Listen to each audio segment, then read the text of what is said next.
Okay, so thank you all for joining us. I am Lucinda Holt. I'm an assistant professor of practice here within the College of Media and Communication. I am also the assistant director for the Thomas J. Harris Institute for Hispanic and International Communication, and I am a freelance journalist. The reason why this is an important topic for me is because I was also the crime reporter, public safety reporter for the Lubbock Avalanche Journal for several years. And one of the enterprise stories that I wrote on was about the opioid crisis, fentanyl crisis here within the Lubbock community. And so that was an enterprise idea. And the way that that came about is because I used to sit next to a police scanner. And this is a little tough, but we would typically respond to what is called a 1087, which is a dead body call out. And so I was tired of sitting next to the scanner every single day and hearing 1087 call outs. Whenever I would go to those call outs, it was at student housing. And unfortunately, it was an opioid related death. An overdose. So I turned it into an enterprise story where I talked about the dangers of substance abuse of fentanyl within not only Lubbock but the Texas Tech community and the effect it was having on students and everyone. So this is why this is a very important cause to me. So I am also one of the faculty advisors for the hub at TPU. And so I'm going to go ahead and turn this over to Mr. Reese Nation. You want to introduce yourself? Sure. Yeah, hi everyone. I am Reese. Make sure I'm in the frame. I'm Reese. I'm the graduate editor of the hub at TPU. Yeah, we do a lot of local reporting, a lot of student reporting.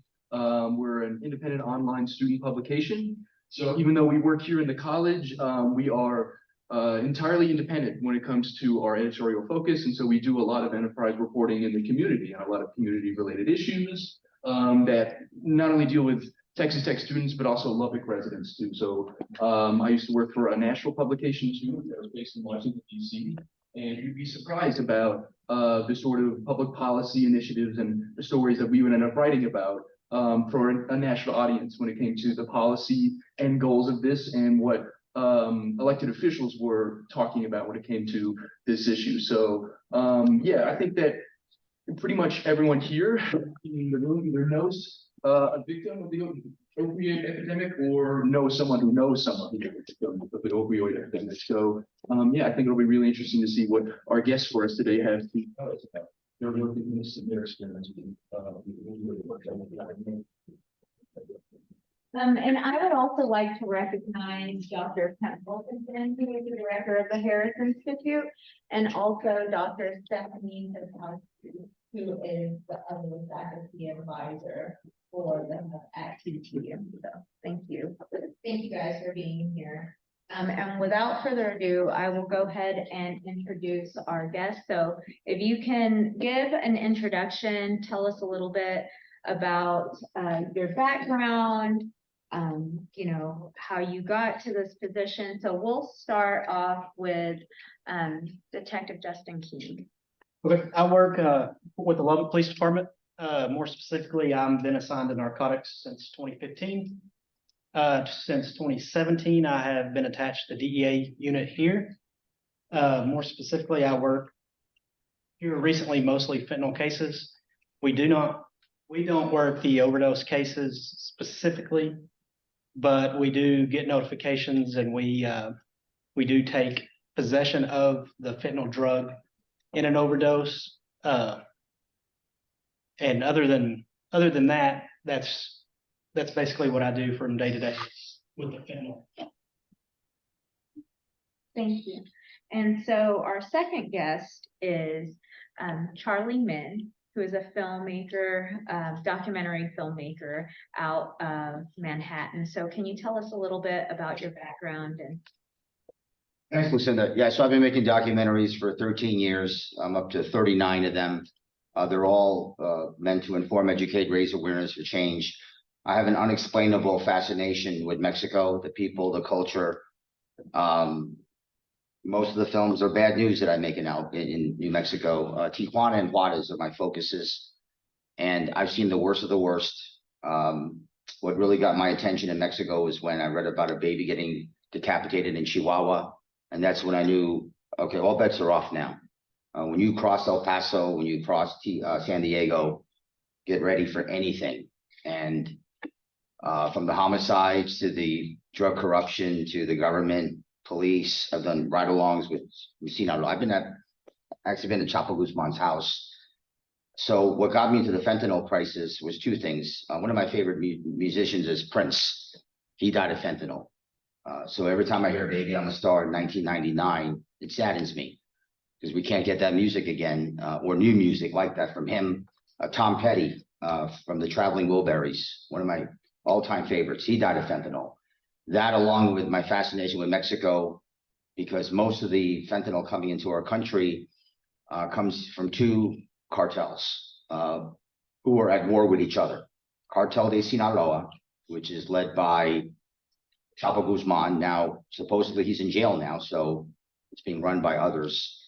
And Cartel Jalisco Nueva Generacion. We cannot forget this organization anytime soon because this cartel, apparently, talking to people, have overtaken Sinaloa.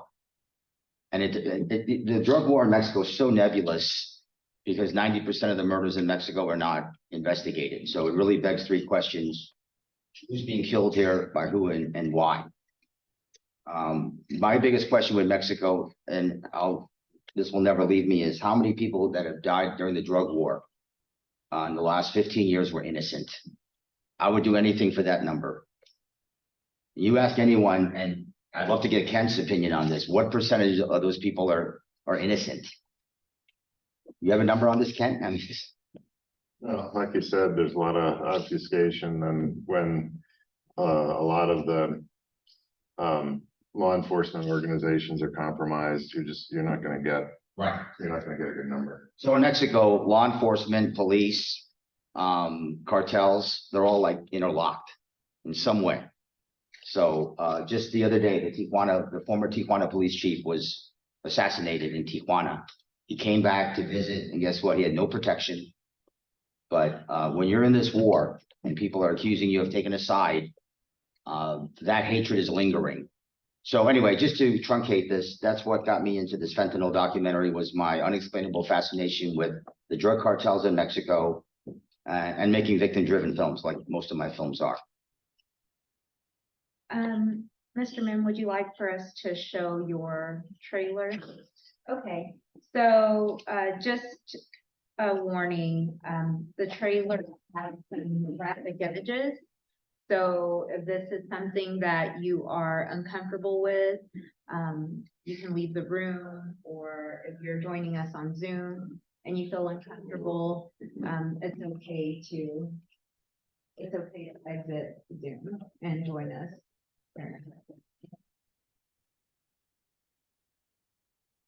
This is the trailer.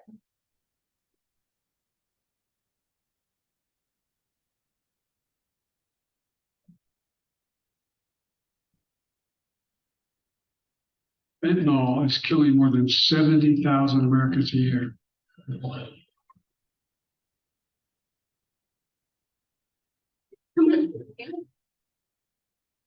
So he was frothing at the mouth and like making this like noise, and I just heard him and I'm videotaping this so he remembers what is happening right now.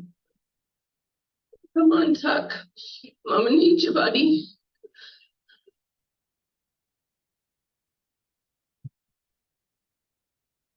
Tucker's first fentanyl poisoning.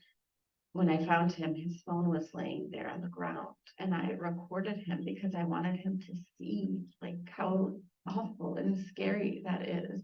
I said, like, Tucker, this is why you can't do drugs. It's a silent fight. So many people are fighting silently.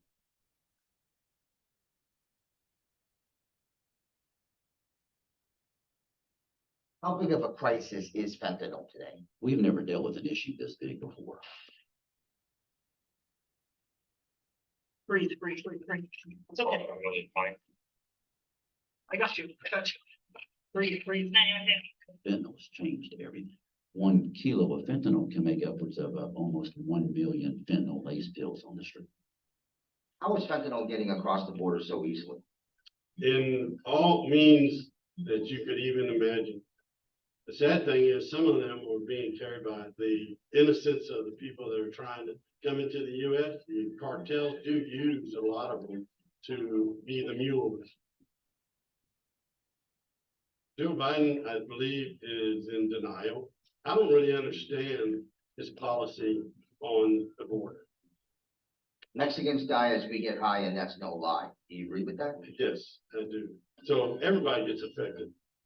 Everybody is made in the image of God and everybody is important. And if we lose them in the statistics, then we lose our focus on our mission, because people are what's important, not the numbers, but the individuals. Sum up fentanyl in one word.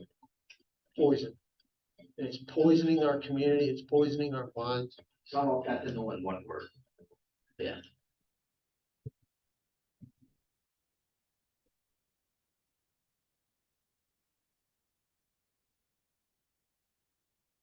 We have a new website. It's fentanylunlimited.com. So if you want to learn more, fentanylunlimited.com. It's fresh, it's updated. That's the old website. So would rather people go on the new one.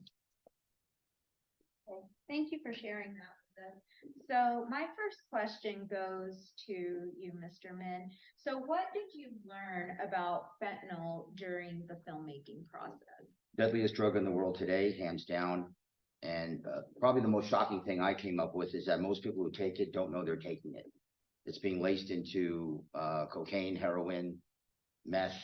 They refer to fentanyl as a new heroin, and also painkillers too. A lot of people in the movie, they just say it right out in the documentary. My son thought he was taking a Percocet or OxyContin or Xanax. And guess what?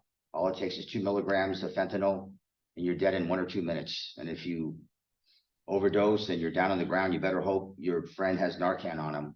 I think everyone should carry Narcan today. I think it's gotten to that point. Costs maybe $40 at anyone can get it at Duane Reade or a Walgreens. That's how dire this is. And just from talking to the superior law enforcement people at Houston HIDTA, which stands for High Intensity Drug Trafficking Area, they flat out told me 2 things. A, the drug cartels control the border, and B, this thing's getting far worse. You can't see it, taste it, or smell it. So I call it the invisible drug. I call it a sneak attack drug, a blindside hit drug, where these people did not know they were taking it. So that's probably my greatest takeaway. Thank you for that. And Detective King, so based on Minn's comments, how does that align with what you've seen locally, and in what context have you encountered fentanyl? I agree 100%. It's the most prominent drug, not only in Lubbock, but everywhere that we see. DEA today, we're seeing seizures of, 20, 30, 50,000 pills at a time, where used to we were working methamphetamines or heroin cases, and if you were lucky to get grams to half an ounce, and here you're getting thousands of pills, and they're cheap. You're paying anywhere from $3 to $15 a pill, when used to you were spending $500 or $700 for an ounce of methamphetamine.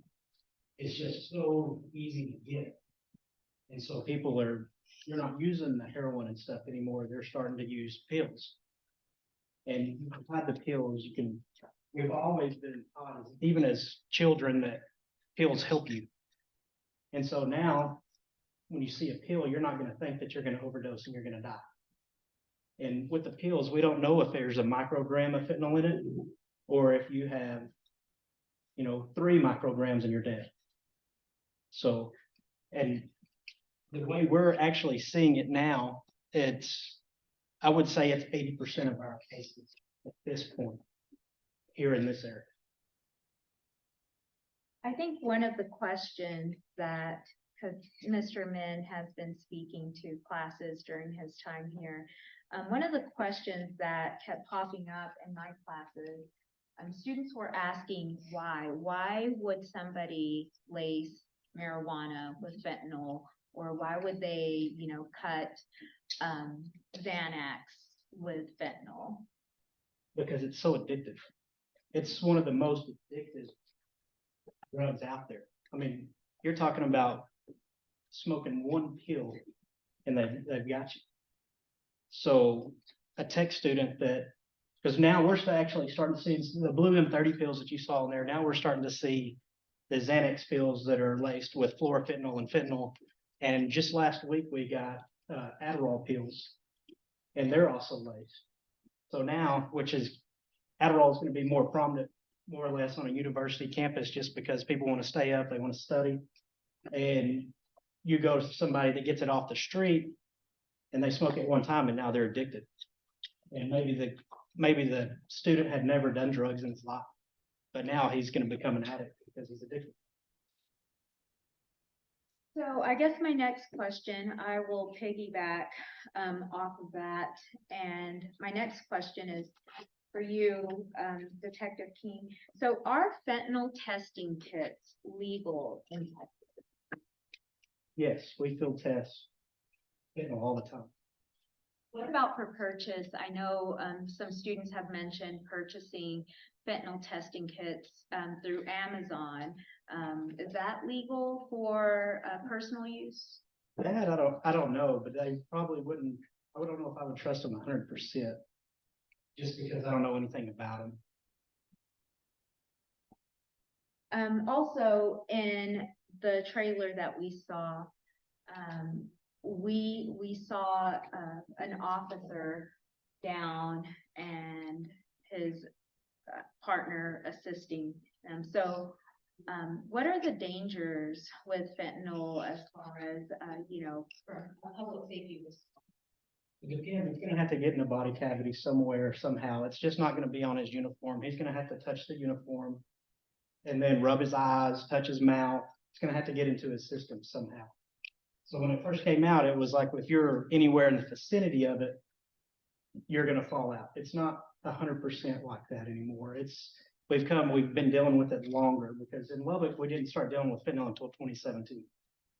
And that's when everybody started falling out. But now you're going to have a cut on your hand or something like that, or it touched something that gets in your system. Thank you for that. So Mr. Minn, were there any inherent dangers while making the film? Anytime you poke your nose in Tijuana and Juarez and you start asking questions, you're in danger. But I never thought about that once, because it would compromise my performance. That's probably the most common question I get. Are you scared going into Mexico? You can't be scared when you do this. You got to find your guts and take it to the top and talk to people. And I'm sick and tired of U.S. journalists talking about the Mexican drug war when they've never stepped foot into Mexico. Don't listen to those people, folks. You got to get your rear end into Mexico. Talk to the people. And if you have to put your life on the line, then so be it. You asked for it, you got it. Don't complain, keep your mouth shut and get in there. And I've done that for 11 films. And my crew is, I love those guys. I would take a bullet for them. What they've done is follow my lead, go to the worst parts. And those guys are my heroes. And I just want to acknowledge them, because when someone shows me guts, I love the guys. And my crew is amazing. And I wish I can give them more recognition. And I'm sick and tired of taking, being the hero, because I'm not the hero here. My heroes are my camera people, my editor. I'm just a small part of this, Lucinda. Thank you. Detective King, earlier you had mentioned fentanyl classes that you help lead. So what advice do you have for college students, and what resources are out there like that fentanyl class? Don't do it.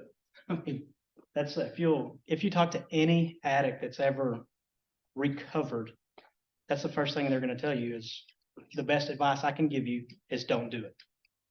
But there are resources you can go, there's a website that DEA provides, you can log on to that website. I believe it's just deatoday.gov, and it actually has every one of these PowerPoints that I have up here. Everything that Mr. Mims has talked about, it's 100% in these handouts. So I would encourage you to educate yourself. And even films like this is the only way that we get educated. You can't learn this from a scientist. You can't learn that from anybody else. It's going to have to be somebody that's been boots on the ground to learn from. Mr. Minn, you worked closely with families who shared their stories, including that woman who shared that footage with you of her son who later died a few months later, I believe. What have you seen as far as families go? What does fentanyl do to families? Destroys them. I would say, the worst thing in life is for a parent to lose their kid. There's nothing worse than that. I've met parents who are literally suicidal. They can't move on.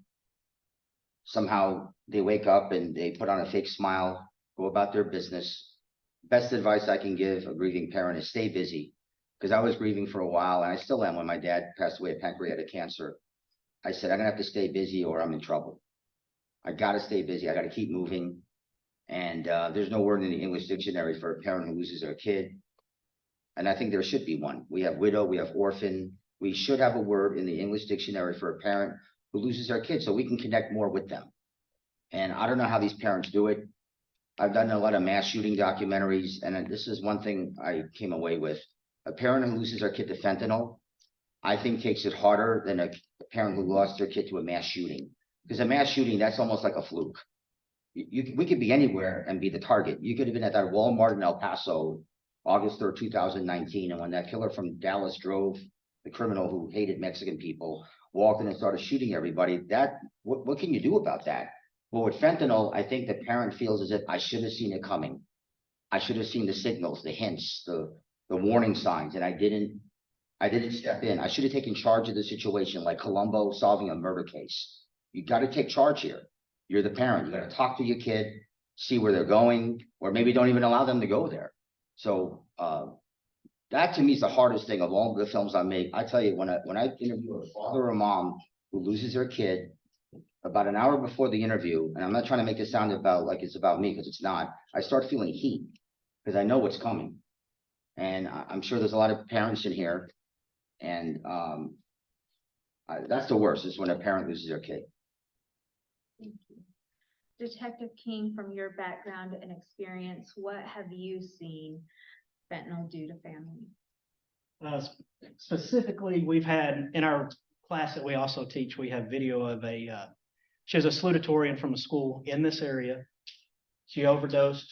It was probably about a year and a half ago. She overdosed. They were able to save her life. She went 10 months clean. Used fentanyl one more time, and she didn't make it after that. It's been so bad that her mother has started coming along and also assisting us in teaching these classes. So it completely destroys them, but it makes the family want to put the information out there so it doesn't happen to another individual. So one last question for both of you. Since this is the College of Media and Communication, what can communication majors do? What can journalism majors do to raise awareness?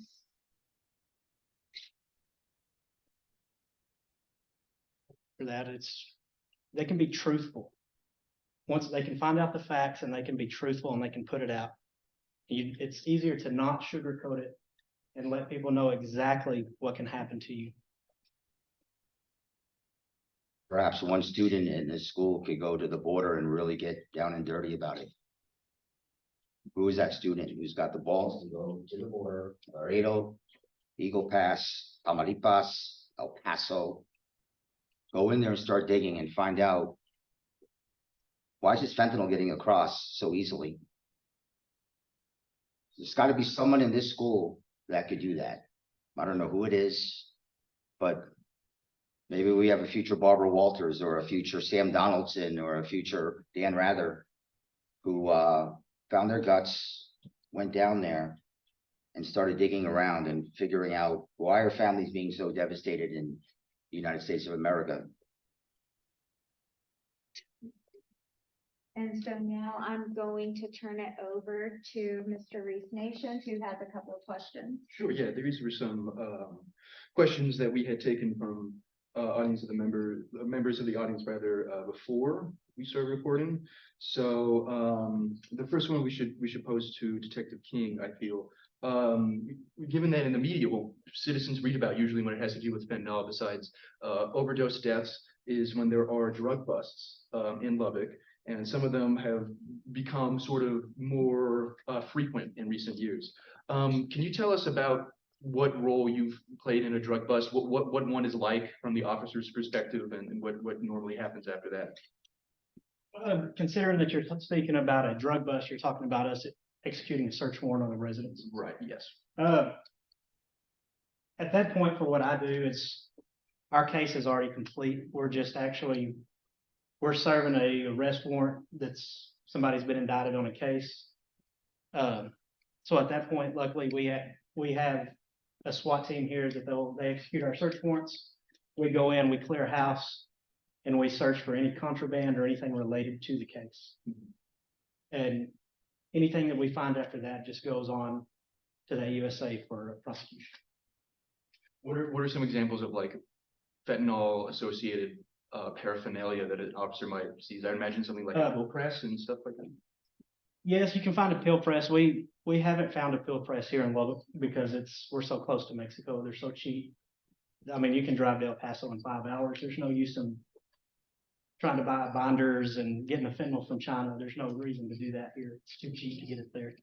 But you're looking for, they're smoking them with tin foil, so you'll look for burned up tin foil. You're looking for like packaging. You're looking for little blue powder off that can be anywhere. Different types of lighters. They're using straws to smoke it off the tin foil. We'll look for that kind of stuff. Really on the contraband, that would be it on the smoking the fentanyl.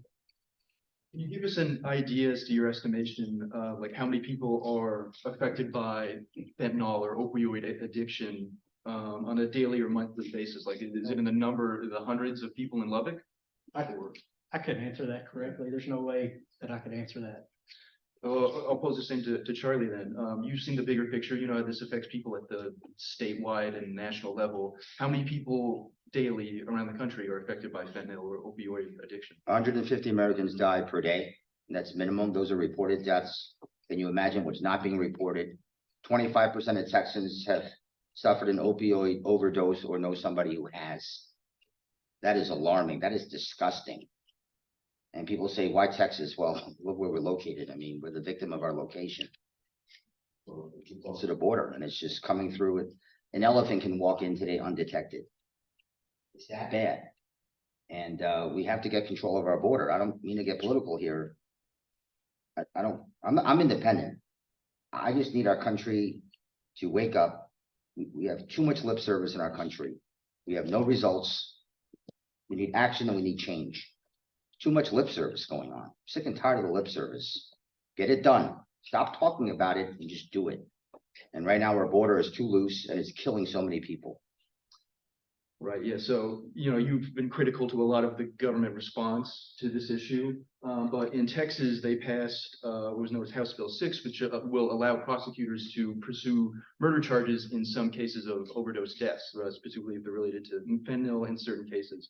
Do you feel that's a step in the right direction, or would you like to see some other punitive action come from, a government mandate? Like, what would your ideal government response look like?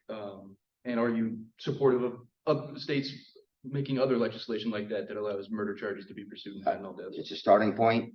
There's more and more murder charges now out for fentanyl. And boy, I know it takes time to pass those types of things, but thank God it's finally here. But I think right now, as long as there's a demand for it, I mean, help me out here. The war on drugs has been a failure for how many years now? I mean, 60 years since Richard Nixon talked about it. I don't even consider it a war on drugs. It's a war on people. So to answer your question, yes, that's a good starting point, but we need tougher laws across the board. We just need more action. And I just can't watch these politicians go up there in a suit and try to fool us.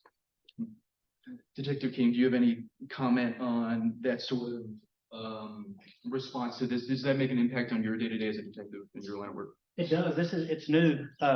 We actually just started trying to work this side of it. But of course, at the end of the day, you still have to have proof beyond reasonable doubt. And so that takes a lot of steps to get to that point. So, but yeah, it can be done and should be done.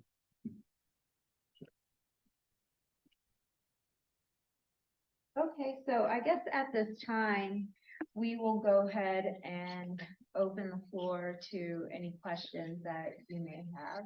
Does anyone have any questions? I do. I actually did an investigative report on this a year ago. And I spoke with our RISE community, which is our risk management safety education program. And they could not give me any information on this at all. I know you teach a class about this. Is there any way that you're planning, or could we plan something to get this in here to teach our students about this? Because the main target, or one of the larger targets, is students, especially with the Adderall, the Xanax, all of that. And so our own risk management community is not sharing anything about this, not informing our students. Is there something we can do so we can get more students to know about it? Yeah, 100%. We can, Professor Holt, I can give her the number and we can help set that up. I mean, we teach it almost every single day to a different, their high schools are starting to do it, middle schools are doing it. I told them earlier, we've actually already done the football team here. So yeah, 100%. Why are they not giving you the information? They just said it was classified or underneath like protections of some sorts. They couldn't give me any information about it. And I asked generic basic questions like, do you have any information about it? And you can't answer that. So I was just kind of left empty-handed with them. Your piece was for who? Which? It was just for a class that we were working on. Dr. Tech? Yes. Okay. But I'm working on it to get a little more open and more attention because this is extremely important, as you're saying. So I want it to be more out there so students can know, since our own community is not getting there. Did you get a sense that that was a public relations issue? Yes. I mean, there's a history of universities not wanting to divulge crime statistics and you know, sort of presenting the security situation at their universities very differently from the way it actually is. And I can't speak to Texas Tech, but I know that's happened at some other universities, and certainly that's not a great recruiting tool to say we've had, you know, this many overdoses or deaths related to illegal drugs. That goes with the high schools too. They won't release information like that. So, Yeah, absolutely. yeah, our class, it goes into case studies, it goes into true and actual photos and stuff like that. So, but yeah, it would be more than glad to do it. Thank you. Yes, ma'am. It's alarming to me as a student, especially when Minn was talking the other day about how like the fentanyl cases are directly linked with mental health, and that those issues, especially RISE, like being so on top of mental health awareness. And like if you call them, they'll stay on the line with you, talk to you for days, get you all the help you need, but not with that issue. Yeah, that's my stance on it. And for context, Mr. Minn, do you mind sharing that connection you shared with the class about mental health and fentanyl use? I mean, they're definitely connected. I just think, again, mental health falls under lip service. We really have to improve in that area. When I was making films about mass shootings, people would always ask me that question: what is the connection between this and mental health? I mean, I got to believe, of course, I wouldn't know this firsthand, but I got to believe someone who decides to kill a bunch of people at a shopping center or a concert or whatever, obviously have to have some mental difficulties, and they're not getting the help that they need for whatever the reason. I did a movie about the 1984 McDonald's massacre in San Diego, where a killer hating Mexican people walked into a McDonald's in San Isidro and shot 40 people. And the reason why I bring that one up was about a week before he did the shooting, he called this mental health clinic, a center, and they have a record of it, and that clinic did not return his call. So a lot of people were angry at that. So yes, there's a huge connection between the two.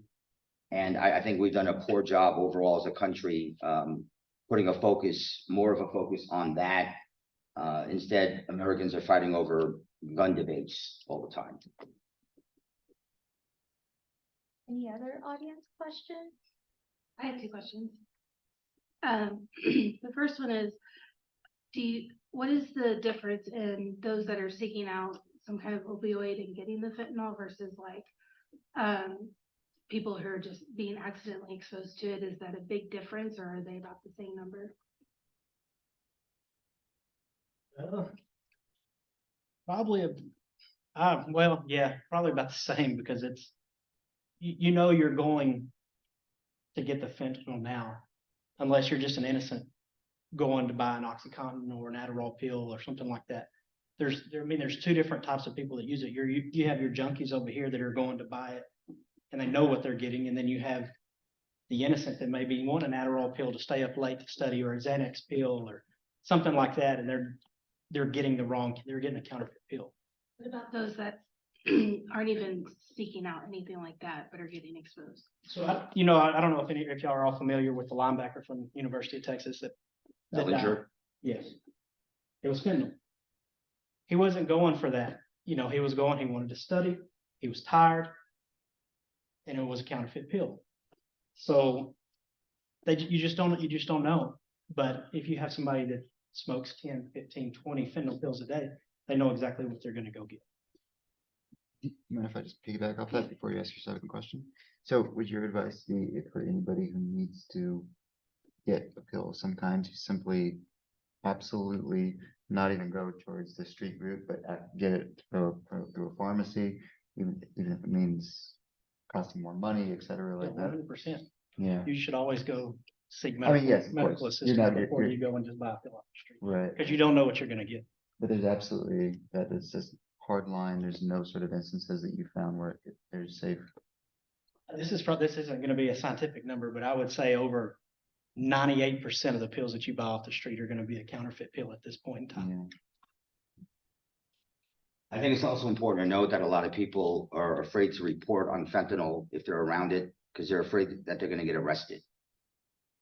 It's a big thing right now. And then they put in something called the Good Samaritan law, where if you call the police because someone is dying or dealing, you cannot get arrested. It's called the Good Samaritan law. I think they just put it in.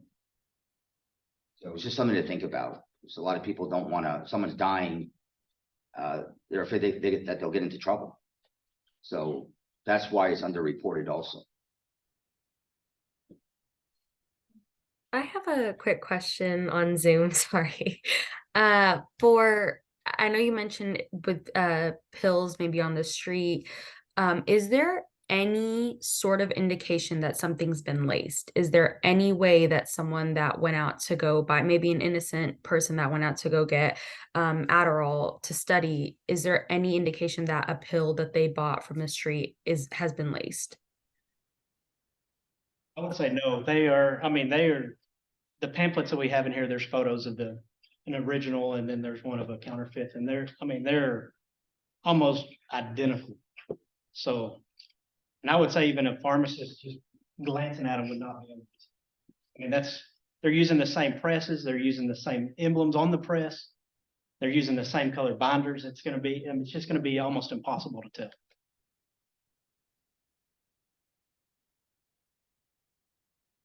Thank you.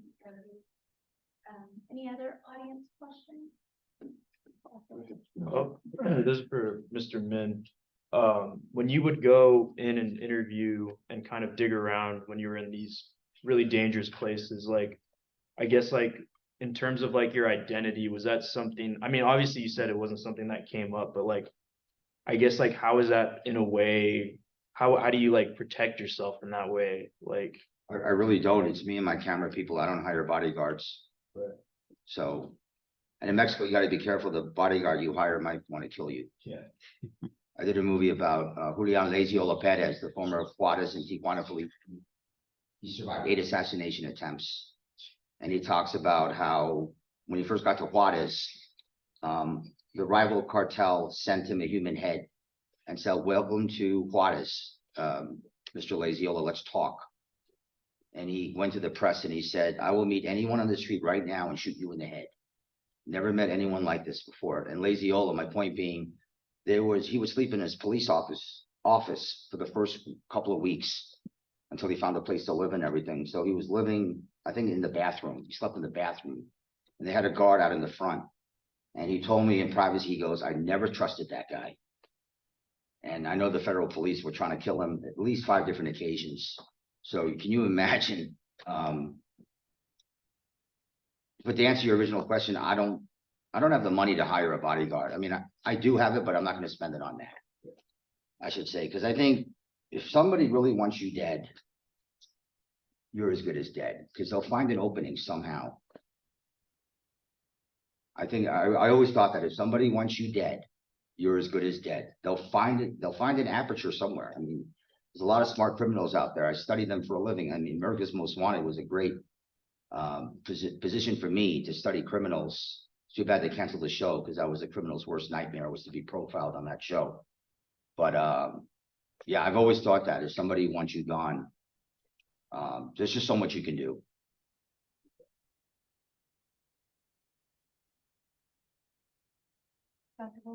Yeah, I have a comment and then a question.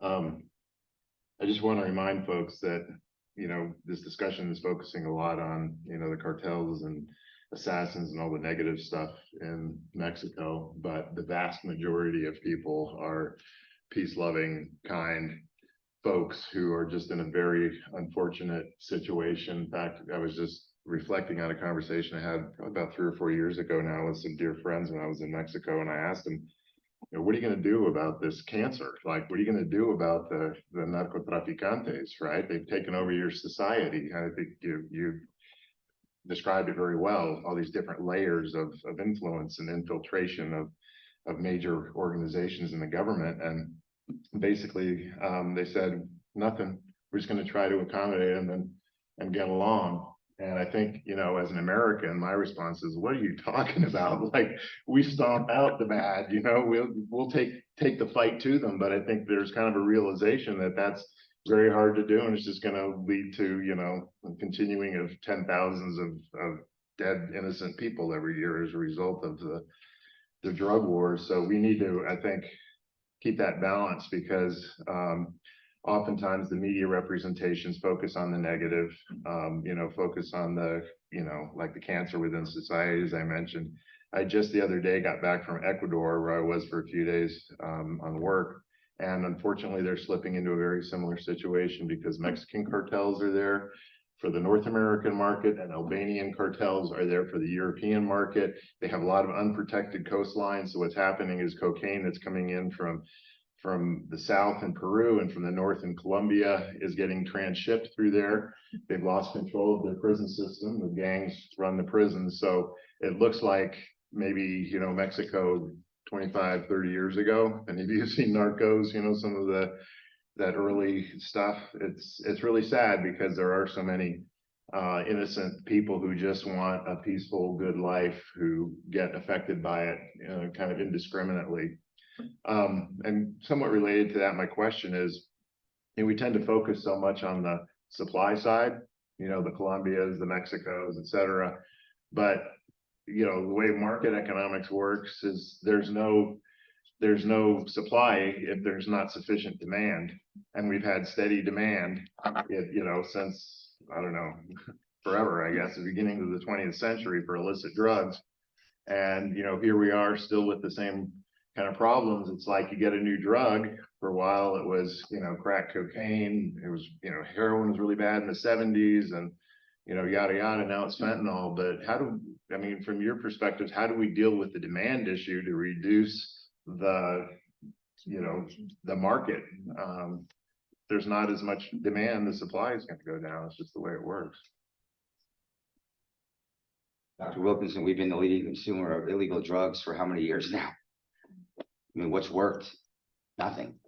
I know, but I mean, maybe we need to think outside the box, Yeah. right? Not go through the political process. Maybe we need a more grassroots, bottom up, you know, maybe some of these parents of, you know, these young people who have died from fentanyl poisoning can get something going. I'm just curious what ideas you all That have. kid in the trailer who died, the mom, had Tucker's Law signed by Governor Abbott. Now they gotta teach it at grade 6 through 12 at public schools because of that death. So it just kind of, that answer cuts into your question about what grassroots, families. Advocacy. Yeah, because that's where the heart is. No one can tell me that a grieving parent is affected the most. They care 25/8, and they're gonna go out there and they're gonna make noise. So maybe you're onto something there. Maybe it's the families that really have to start it. The ones that are most affected. Because they truly care. I mean, it's in their gut every day. Detective, do you have a point of view on the demand side? Yeah, that's, I mean,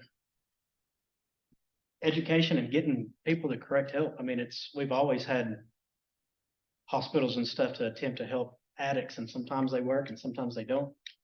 But really, I mean, you're gonna have to be educated on it, and if you don't understand the difference between a counterfeit pill and buying pills off the street, then there's really nothing else you can do besides education. I mean, they're readily available. There are 2 of them. So, I mean, we can't just, it's too hard to go out and just arrest everybody, because we're not in the game of technically arresting a 1 pill user. I mean, you can't file a case with a 1 pill user. And so we're looking for the dealers, but it's just so easy to get. There's 100 dealers over here that you only have information on 1 of them. So until you start putting the education out there and people knowing exactly what a counterfeit M30 consists of, or an Adderall pill, stuff like that, we don't have the information. And to do that, it all basically comes from the public and the citizens. They have to actually help us. I mean, we can't go out and do it all. We can do the case files and stuff like that, but information, we always accept information. Curious to see, do y'all have any ideas? I mean, you've had like, you know, anti-drug training in schools and other organizations. I mean, what are there any like networks that you have that might help cut down on demand? Before I leave, sorry, I think we just have to scare people, honestly, because the truth, like my younger sister here, and that's what worries me, is that she's gonna be a part of it, and we just have to scare her into not consuming anything off the street. Because you tell kids and students don't go get drugs, they're gonna do it anyway. Because I mean, That's because of scaring them though. And that's like over 60 kind of, years. I yeah, would so say. it's complicated. It's really complex. And I think you're onto something. Yeah, it's a But- lot more than just scaring them, like you're saying, because you know, if you're told not to do something, then you should go do it. But I don't think it's real enough for them. I don't think they realize how close they are to it. And like I said earlier with my other question, I think we need it in here constantly telling people, this is real. Wake up. I think the problem is that you would see it with like mad and drunk driving and things like that, like you've done you know, all of those type of PSAs. They do the reenactments of the drunk driving and your fellow students dying. It still isn't doing anything. So I don't really know that there is an answer, because scaring isn't working. Showing them what can happen to people that they love isn't really helping. Well, I assure everyone, this movie everything we talked about today is in the movie. I'm not just saying this because I made it. This has to be seen. It starts this Friday at the mall. And if it does well, it'll keep running. If it doesn't, then it gets taken out. Movie theater is a business. So it all starts this Friday. Everything's on fentanylunlimited.com. It's an hour and 45 minutes. Trust me, every second is accounted for. I mean, you talked about we have pictures of what looks fake, what looks real. Everything you guys talked about, I said, oh my God, it's in the movie. Oh, that's in the movie. Oh, that's in the movie. So it's a clean sweep, and I think it's going to save lives. I really mean that. Someone's going to look at this film and go, man, thank God I learned more about it now. Humanity, through their individualism, sees themselves as the exception and not the rule until they see it right in front of their face or experience it firsthand. I think this will answer every question you had about fentanyl. Any question you ever had. A lot of people don't believe it. So they don't believe it until somebody in their family are the ones that have overdosed or passed away. And so sometimes that's what it takes. People don't understand. There's a lot of innocent mothers out there that don't believe that a pill can kill you. So until their brother, their sister, their child passes away, those are the ones that get involved. There's a campaign it's called One Pill Can Kill. Yeah, that's what. Yeah. So I would like to add from a journalistic perspective, whenever I was writing that investigative report, it was incredibly hard to find families who were affected by this to go on the record. So I think normalizing conversations like this would be very critical to the cause, because what I found when approaching these families is, when it comes to substance abuse, it knows no boundaries, right? It's not just, what you see in movies where you have this guy in like an alley, using heroin. It knows no boundaries. So we need to normalize conversations like this so families can be willing to go on the record with their stories. Because right now, what I found is it's almost like they're carrying this, I hate to say it, but like the sense of shame, almost embarrassment, to have lost someone because of that. And so when I was trying to find sources, it was incredibly difficult to have someone come forward and say, I'll speak with you, I'll share my story. That was my son. We have about 4 more minutes left, so probably time for one more question. Does anybody have one last question? My second question. So we talked about people that are either, seeking out other types of drugs in place or seeking out the fentanyl, but are the cartels, and it's funny that you mentioned this because this was my question, are the cartels also using it because it is a silent killer to take care of things in the justice system, like jails and prisons? Because I know the Texas prisons were shut down for like 2 weeks lately for some fentanyl that they found. It could be, but the cartel, it's a business. They want the money. They're cheap tonight, and they sell them. They're making 10 times to 100 times the money. There's a big report out there right now that Sinaloa cartel made an order to their cartel members not to make any more fentanyl. It just came out. I don't know. Killing people who are doing it. They're targeting and killing the labs that they helped support before. Okay, what's your theory on this, Ken? I'd love to hear it. Like, do you believe it? And B, what's the reason behind it? Well, yeah, I believe it because I think they're afraid that they're going to, get hit that much harder by the DEA, and sentences are going to be heavier. There's going to be more extraditions and all that. I don't know. This is a report that came out like 10 days ago or something. Less than that, I think. I think I saw it about a month ago. Was it that? Has it been that long? Yeah, I just saw it recently. I mean, that doesn't make any sense to me. Why would you cut out something that's making you billions of dollars? That's like telling tech students, don't go to the football game this weekend. Don't go.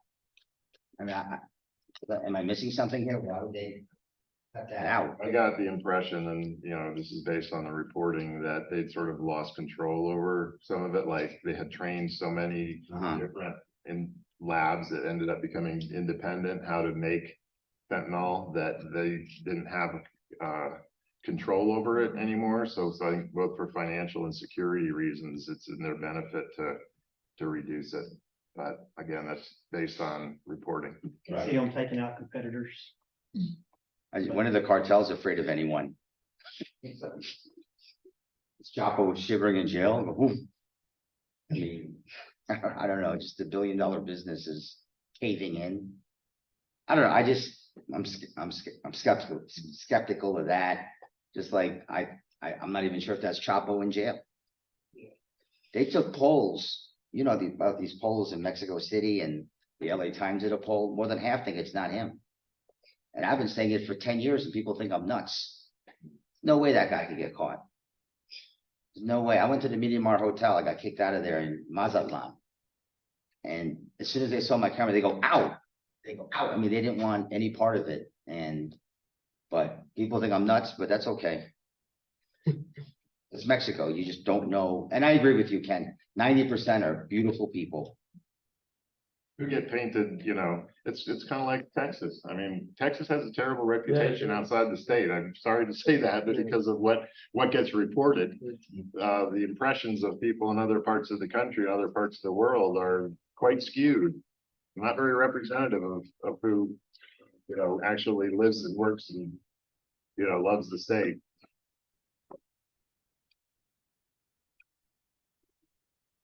So we. Alarm bell. So thank you very much for you guys joining us. Can we get around?